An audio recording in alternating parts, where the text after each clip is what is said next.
Prime Minister is extremely enthusiastic about offshore wind in particular, but renewables in general, and how that can help support the country through the energy crisis, the rising cost of electricity and gas for everybody. So he was asking, what can we do as an industry? And there's a lot we can do to speed up, to scale up what we're doing, both onshore wind and offshore wind. But there are some big issues that we need to tackle, notably the electricity grid and also, crucially, the planning system. The last 5 offshore wind projects that have gone through the planning system have needed the Secretary of State to overturn the decision of planners. So clearly something is out of kilter, and therefore we were delivering those important messages, and he responded very well to them, very enthusiastic, challenging us to speed up, but challenging his officials and ministers to help us speed up in the process.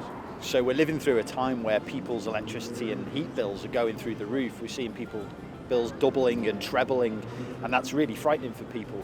So they're asking, how do we reduce those bills? And one of the obvious ways is with wind power.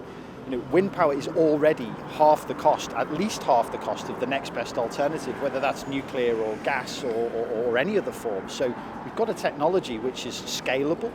We've got 20 gigawatts worth of projects, 10 offshore, 4 onshore, 5 of solar, which are ready to be delivered in the next couple of years. So we can really help reduce people's electricity bills with these technologies in the short term and in the long term.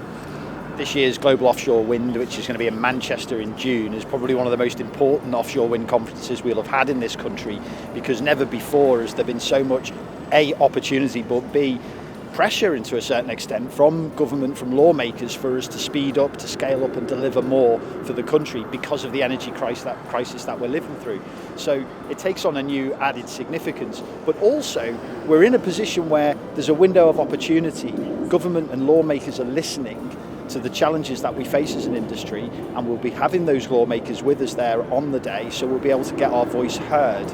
And the final point I'd make is that we are in the middle of the biggest renewable energy auction that this country has ever had.